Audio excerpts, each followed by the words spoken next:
नमस्कार, आप देख रहे हैं आज तक। आपके साथ मैं हूं सईद अंसारी। दिल्ली में कल विधानसभा चुनाव की तारीखों का ऐलान हो सकता है। बड़ी खबर अब से कुछ देर पहले आई है और कल सुबह 11 बजे दिल्ली चुनाव को लेकर चुनाव आयोग की एक बैठक भी होगी और ऐसी अटकलें हैं कि दिल्ली में विधानसभा चुनाव फरवरी के मध्य में हो सकते हैं। गौरतलब है कि पिछले साल 14 फरवरी को अरविंद केजरीवाल आम आदमी पार्टी के नेता के मुख्यमंत्री पद से इस्तीफे के बाद दिल्ली में राष्ट्रपति शासन लगा हुआ है। तो 70 सदस्यीय विधानसभा के लिए एक दिवसीय चुनाव की घोषणा कल हो सकती है। तो कल 11 बजे चुनाव आयोग की महत्वपूर्ण बैठक भी है और उस बैठक में चुनाव की तारीख का ऐलान किया जाएगा।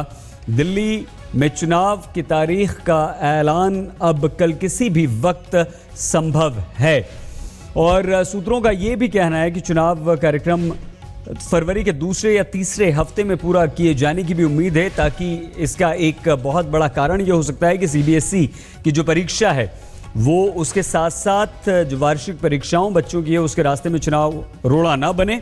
मार्च के प्रारंभ में परीक्षाएं शुरू होती हैं और उससे पहले ही फरवरी के मध्य में चुनाव हो जाएंगे और सरकार गठन की जो प्रक्रिया है वो भी पूरी हो जाएगी। आमतौर पर चुनाव अगर इस तरह से हो जाते हैं तो दिल्ली में फरवरी के मध्य में ज़्यादा संभावना, आसार इस बात के ज़्यादा हैं कि कल दिल्ली विधानसभा चुनावों की तारीख की घोषणा कर दी जाएगी। इसके अलावा क्योंकि अब फिलहाल चुनाव से गुजरने वाला दिल्ली ही एकमात्र प्रदेश बचा है, तो ऐसे में केंद्रीय अर्धसैनिक बल की जो उपलब्धता है उसकी भी कोई समस्या नहीं है और चुनाव करवाने के लिए अर्धसैनिक बलों की जो ज़रूरत पड़ती है उसके लिए इंतज़ाम बहुत आसानी से भी हो जाएगा। हालांकि हम ये कह सकते हैं कि दिल्ली में हिंसा, बूथ कैप्चरिंग आदि इस तरह का कोई इतिहास नहीं है जो पिछले दिनों अन्य राज्यों में देखा गया है।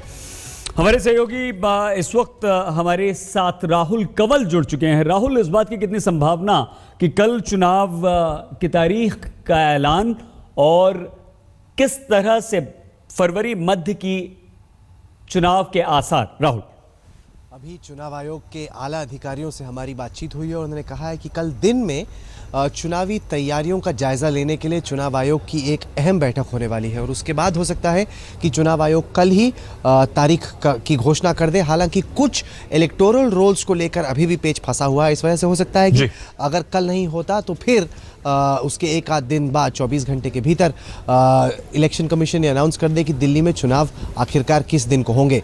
हम आपको बता दें कि एक फैक्टर कहीं ना कहीं ये है कि शनिवार को प्रधानमंत्री नरेंद्र मोदी ने दिल्ली में एक बहुत बड़ी चुनावी रैली बुलाई है जिसके लिए तमाम सांसदों को बुलाया गया है, जिसमें अमित शाह रहेंगे, प्रधानमंत्री मोदी रहेंगे। अगर चुनाव की घोषणा उससे पहले हो जाती है तो फिर ये सारा चुनावी खर्चा उसी के बीजेपी के चुनावी खर्चों में जुड़ जाएगा। अगर उसके बाद में शनिवार की दोपहर होती है तो हो सकता है कि फिर ऐसा ना हो। तो ये एक फैक्टर कहीं ना कहीं रहने वाला है और कल सुबह चुनाव आयोग की अहम बैठक कितने देर ये चलती है ये तय करेगी। कल दोपहर में हो सकता है, बस अब कुछ ही दिन की वक्त, कुछ ही घंटों की, कुछ ही देर की वक्त दिल्ली में एक बार फिर से चुनाव का शंखनाद होने वाला है।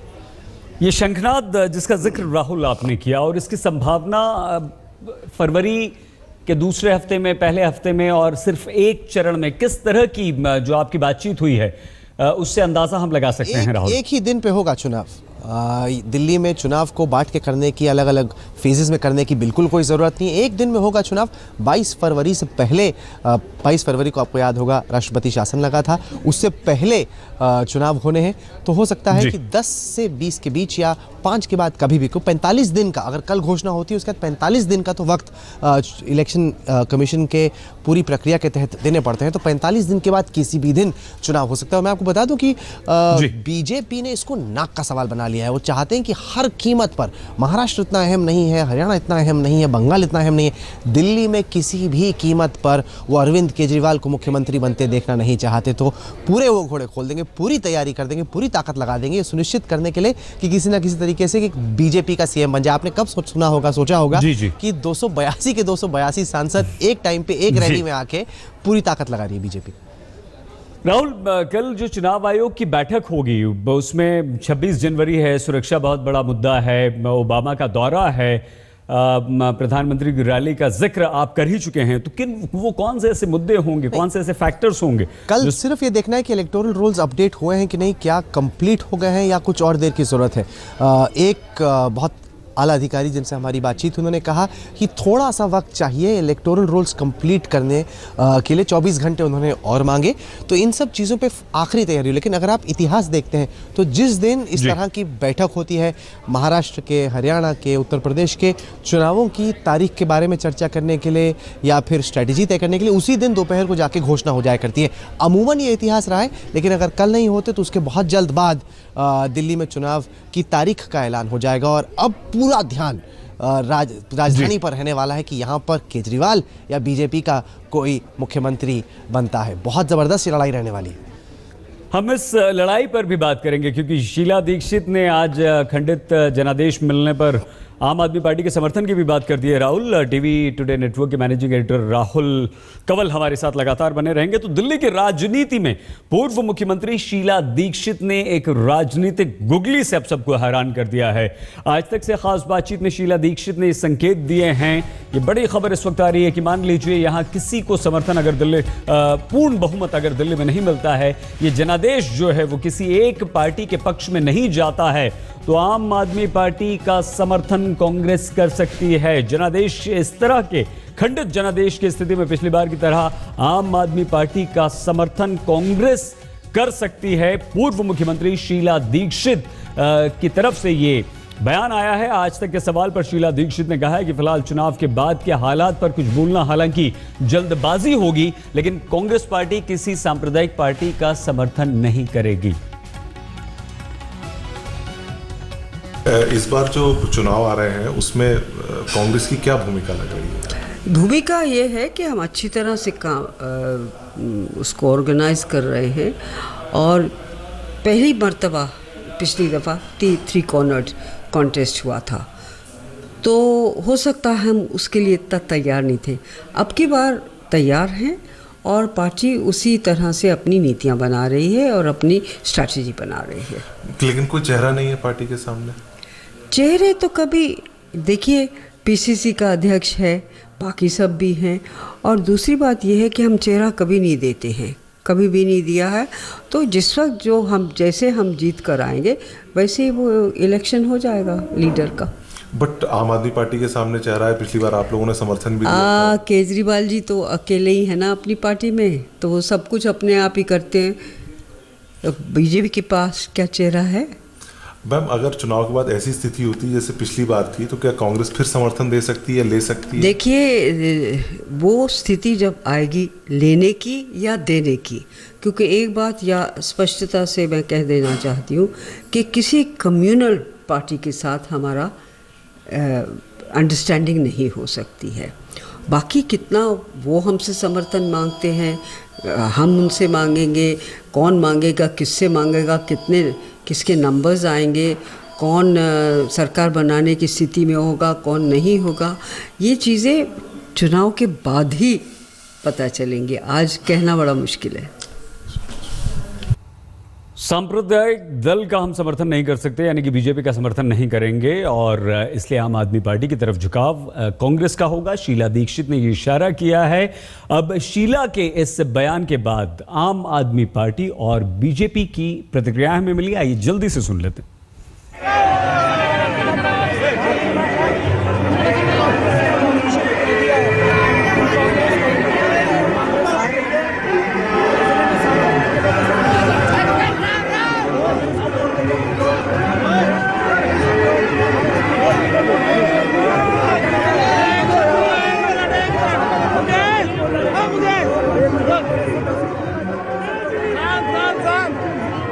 एक तो दोनों कांग्रेस ने और आम आदमी पार्टी ने मान लिया है कि वो दोनों हार रहे हैं जी, और ये भी साबित हो गया है कि दोनों एक थैली के चट्टे बट्टे हैं।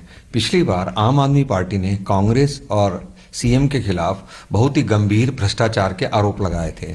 उसके बाद ताज्जुब की बात यह है कि आम आदमी पार्टी ने भी कांग्रेस से सपोर्ट ले ली और कांग्रेस ने भी उनको सपोर्ट दे दी।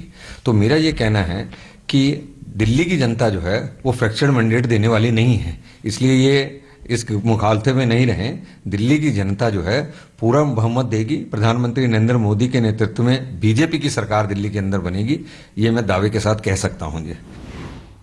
राहुल कंवल हमारे साथ लगातार बने हुए हैं। राहुल, शीला ने खंडित जनादेश की बात कही तो अरविंद केजरीवाल कहते हैं कि आपने हार अभी से मान ली है। बीजेपी कहती है कि ये तो दोनों एक ही थैली के चट्टे बट्टे हैं।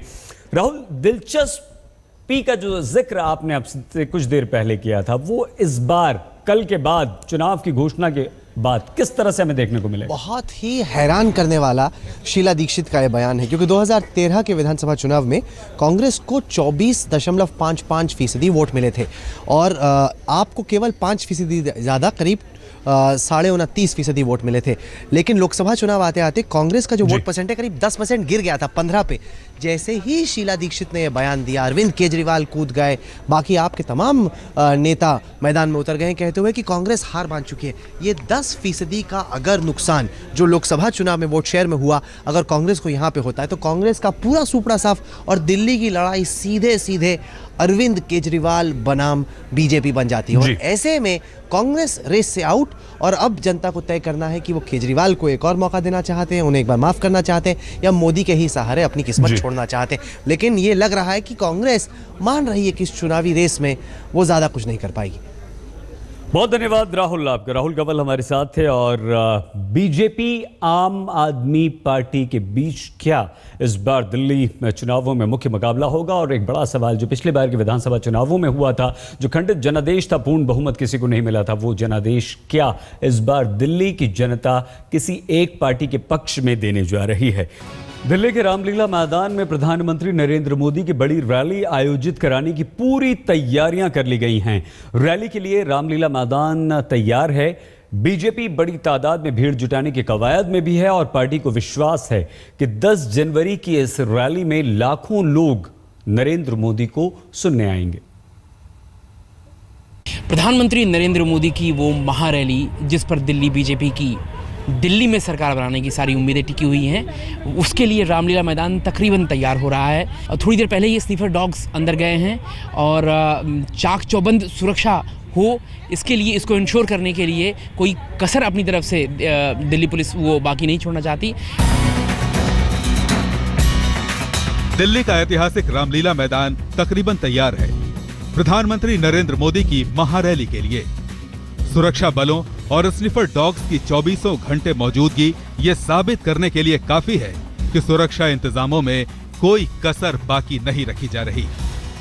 दूसरी तरफ दिल्ली बीजेपी अपनी तरफ से न सिर्फ जमकर भीड़ जुटाने की कोशिश कर रही है, बल्कि ऐसा माहौल बनाने की भी कोशिश की जा रही है ताकि चुनाव में विरोधी पस्त हो जाएं। हमारे शहरी केंद्र प्रमुख हैं दिल्ली के अंदर 2700। हमारा लक्ष्य है कि हर शहरी केंद्र से एक बस निश्चित रूप से आनी ही चाहिए। तो वो लक्ष्य है, उस लक्ष्य को पूरा करने के लिए हमारे पूर्व प्रदेश अध्यक्ष जितेंद्र गुप्ता हैं, उनका जिम्मेवारी लगाई है कि वो सब चीज़ को नहीं 1.25 लाख से 1.5 लाख के एक 40 के बीच में 2715 है हमारे, तो एक 35 के करीब का टारगेट। चुनाव के बाद जिन राज्यों में बीजेपी की सरकार बनी है, वहां के मुख्यमंत्रियों का अभिनंदन किया जाएगा और रामलीला मैदान में 10 जनवरी को होने वाली प्रधानमंत्री की रैली में अब दिल्ली की बारी का आह्वान किया जाएगा। बीजेपी इस रैली में बड़ी भीड़ जुटाने के साथ ही पूरी दिल्ली को पार्टी के रंग में रंगने की तैयारी कर रही है। बीजेपी सूत्रों के मुताबिक रैली में हरियाणा के मुख्यमंत्री मनोहर लाल खट्टर, महाराष्ट्र के मुख्यमंत्री देवेंद्र फडणवीस, झारखंड के मुख्यमंत्री रघुवर दास और जम्मू कश्मीर के बीजेपी विधायक दल के नेता का अभिनंदन होगा। आयोजन का मकसद दिल्ली के कार्यकर्ताओं को प्रेरित करना ताकि चुनावी माहौल पार्टी के पक्ष में हो सके। लक्ष्य एक ही है, इस रैली को सफल बनाते हुए दिल्ली के अंदर एक जो माहौल आज बना हुआ है भारतीय जनता पार्टी के पक्ष के अंदर कि उसको हम सफल करेंगे और आने वाले चुनावों के अंदर, जब भी चुनाव होंगे फरवरी के अंदर, हम निश्चित तौर पर सफल होंगे। रैली में 1 लाख से ज्यादा लोगों की भीड़ जुटाने का लक्ष्य रखा गया है। दिल्ली के अलग अलग हिस्सों से लोग रैली में पहुंच सकें, इसके लिए लगभग 1200 बसों की व्यवस्था की जा रही है। साथ ही बीजेपी के बैनर और पोस्टर लगे लगभग 1000 ऑटो रिक्शा, 10,000 के करीब ई रिक्शा से भी लोग रैली में पहुंचेंगे। मैदान में पर्याप्त संख्या में LED स्क्रीन लगाई जाएंगी। हालांकि इस आयोजन की जिम्मेदारी दिल्ली प्रदेश बीजेपी पर है, लेकिन तैयारी पर केंद्रीय नेतृत्व निगरानी रख रहा है, कहीं कुछ बाकी न रह जाए। नीति और रणनीति के अभाव में पूरी दिल्ली में प्रधानमंत्री नरेंद्र मोदी के पोस्टर चिपका रही दिल्ली बीजेपी को लगता है कि प्रधानमंत्री नरेंद्र मोदी के चेहरे की बदौलत दिल्ली में उसके पास इतनी सीटें आ जाएंगी कि यहाँ वो सरकार बना सके। क्या ऐसा होगा, इसका जवाब तो समय ही देगा। कैमरामैन अभय कुमार के साथ विवेक शुक्ला, दिल्ली आज तक। दिल्ली की जनता को लुभाने के लिए बीजेपी नरेंद्र मोदी के विजन 20 के सपने दिखा रही है और पार्टी ने दिल्ली की जनता से उन्हें वो सब कुछ देने का वादा किया है जिसकी दिल्ली की जनता को तलाश रही है। सुशासन, भ्रष्टाचार निवारण, विकास, शिक्षा, सुरक्षा, वादों में सब कुछ शामिल है। अध्यादेश और परियोजनाओं के अलावा बीजेपी के पास दिल्ली में नरेंद्र मोदी का ब्रांड है और वादों की लंबी सूची है जिन्हें 2020 को ध्यान में रखकर तैयार किया गया है। उन वादों पर 12 जनवरी से पार्टी पंथ मार्ग में दिल्ली वालों की और जानकारों की राय लेगी। बीजेपी ने इन वादों को मोदी विजन 2020 का नाम दिया है। विजन 20 के 20 मंत्र कुछ इस तरह से हैं: भ्रष्टाचार मुक्त सुशासन युक्त, अपराध मुक्त सुरक्षित दिल्ली, स्वच्छ दिल्ली सुंदर दिल्ली, प्रदूषण मुक्त हरी भरी दिल्ली, स्वस्थ दिल्ली, खुशहाल दिल्ली, गड्ढा मुक्त, परिवहन युक्त दिल्ली, शिक्षित दिल्ली, 100% साक्षर दिल्ली, रोजगार युक्त संपन्न दिल्ली, बिजली युक्त कटौती मुक्त दिल्ली, पानी युक्त सूखा मुक्त दिल्ली, महंगाई मुक्त दिल्ली, व्यापार युक्त डिजिटल दिल्ली, युवा कल्याण, महिला एवं बाल विकास, वरिष्ठ नागरिक कल्याण, प्रवासी कल्याण, मजदूर कर्मचारी कल्याण, अल्पसंख्यक कल्याण, अनुसूचित एवं पिछड़ा वर्ग कल्याण, जातिवाद सांप्रदायिकता मुक्त दिल्ली। मानकर चलिए कि राजधानी में रामराज के सपने दिखाए जा रहे हैं। 15 की सरकार 2020 तक काम करेगी तो 5 साल में क्या क्या करना है। तो पहले हमने जनता से एक राय लिया है व्हाट टू डू। अब उसमें से हमने जो बातें आई उसमें 20 मुद्दे हमने छांट लिए हैं।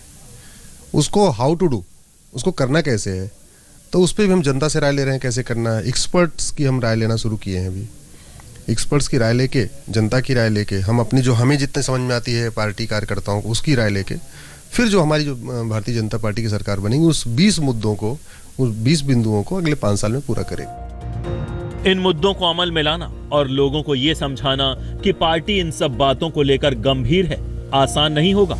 आम आदमी पार्टी ने बीजेपी के विजन 2020 को चुनावी चाल बताया है। आम आदमी पार्टी जिन मुद्दों को उठा रही है, दिल्ली की जनता के जो मुद्दे हैं उन पे कितनी चर्चा कर लें, कितनी एक्सपर्ट की राय ले लें, अल्टीमेटली तो नीयत काम आती है। इनकी नीयत नहीं है कहीं भी। महिला सुरक्षा के नाम पे इनकी नीयत नहीं है, ईमानदारी के नाम पे इनकी नीयत नहीं है। वरना क्या वजह है कि आज तक दिल्ली में ये पुलिस की रिश्वतखोरी तक नहीं रोक पाए। दिल्ली की सत्ता पाने के लिए सबने जोर लगा दिया है। आम आदमी पार्टी कह रही है कि 49 दिनों को 5 साल केजरीवाल में बदलकर दिल्ली की किस्मत बदलिए। कांग्रेस कह रही है कि दिल्ली में हर विकास के पीछे उसी का हाथ है, इसलिए कांग्रेस को फिर से चुनिए। बीजेपी के पास मोदी का नाम है, जिसके नाम पर देश को बदलने का सपना पार्टी दिखा रही है। उसी के नाम से दिल्ली को भी बदलने का वादा है। तमाम राजनीतिक पार्टियां चुनाव प्रसार में मुद्दों की बजाय चेहरों को ज्यादा तवज्जो दे रही हैं, चाहे वो अरविंद केजरीवाल हो या फिर प्रधानमंत्री नरेंद्र मोदी। ऐसे में देखना दिलचस्प होगा कि दिल्ली की जनता सबसे खास किसे मानती है, मुद्दों को या फिर इन बड़े चेहरों को। कैमरा पर्सन वकार के साथ पंकज जैन, दिल्ली आज तक। दिल्ली के दंगल में बीजेपी ने अपना पूरा जोर लगा दिया है। ऊर्जा मंत्री पीयूष गोयल ने कहा है कि दिल्ली में बिजली को दुरुस्त करने के लिए विशेष इंतजाम किए जा रहे हैं। चुनाव को देखते हुए ये बड़ा ऐलान समझा जा रहा है। पीयूष गोयल ने कहा कि वो 2 साल के अंदर दिल्ली को इन्वर्टर और बिजली कटौती से पूरी तरह से मुक्त करना चाहते हैं। दिल्ली को इन्वर्टर फ्री बनाने की बात पीयूष गोयल ने कही है। पीयूष गोयल ने कहा कि दिल्ली के सभी उपभोक्ताओं को हर साल 2 LED बल्ब मात्र 10 रुपए में दिए जाएंगे। आगे चल के 2 वर्षों के बाद दिल्ली में इतनी रिडंडेंसी क्रिएट हो जाए, लास्ट माइल कनेक्टिविटी में सुधार आए, डिस्कॉम्स को भी हमने साथ में जोड़ा है इस काम में, और हम समझते हैं कि आगे आने वाले इस समर में तो बहुत राहत होगी, पर 2 वर्षों के बाद होपफुली आप सब ये डीजल जनरेटर सेट्स किधर और बेच सके, और जल्दी बेच देना, 5 वर्ष बाद कोई लेने वाला नहीं रहेगा।